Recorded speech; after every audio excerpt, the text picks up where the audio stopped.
Hi YouTubers, this is Chris here once again, or Road Rocket as you know me. I'm doing this continuation of my blog on the liver transplant, mainly for Gordon, of our liver journey. I hope it enlightens him and helps him a little bit. Basically, I'll carry on where I left off. I came out of Cork after our little confrontation in there in September, and December I went up to St Vincent's in Dublin for assessment. They kept me in there for a week and did a multitude of different tests, and then I was sent home. And wait a minute, was it? Yeah, no, I got that a little bit wrong.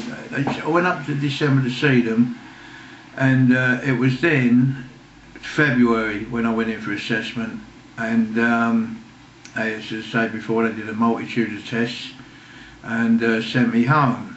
And then I had to wait around for the decision, which eventually came, and I had to go up there. My oldest son went up there with me, and they told me that they thought I wasn't taking things too seriously, because I'm a pretty jolly person, right? But I was taking it serious. And the outcome was, they told me that I'd be put on the list for a liver transplant, which absolutely delighted me. And after that, there was no looking back. I was just overjoyed at the prospect. But there was a considerable wait, because in the meantime, while I was waiting, I had a multitude of different things come. I had leg ulcers appear, and I blew up tremendous to 16 stone, and my skin was like a drum, and fluid, as our friend Gordon knows quite well. But I never had it tapped, but it used to literally leak out of my feet and my legs. But anyway, that aside, there was another very, very strange development. I was doing a job like helping a fella out in a dry cleaners, and I think it was the stuff that they use for dry cleaning, which is, after I found out, is very bad for the liver. And I came home one evening after that, and I stunk to high heaven of onions, and it took a considerable while for it to go out of my system. But that's another story.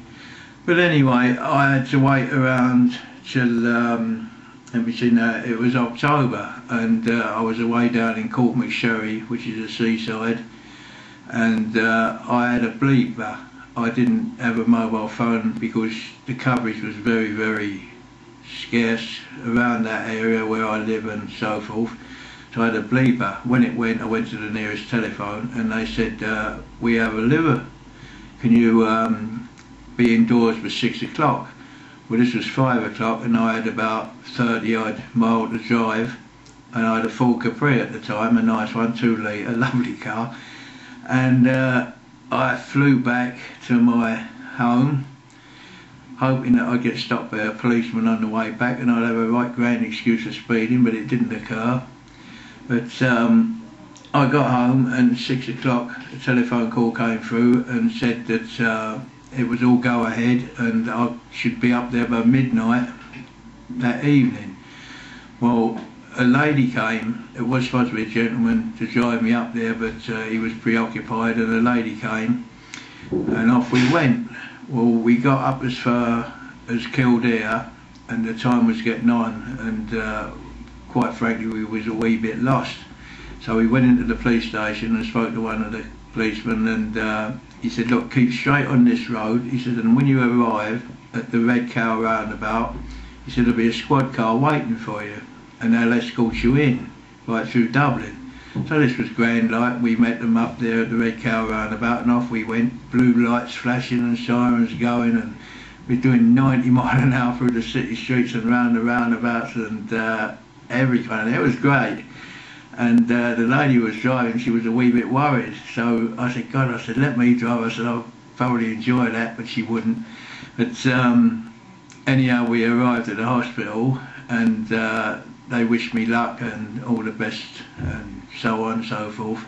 And I went in, where I was greeted by the coordinator lady, and I wasn't in there 2 minutes, and I was in a spot above her, because They said, who's with you? And I said, there's no one with me. Why is that? They said, well, God forbid, should anything go wrong, you should have a relative with you.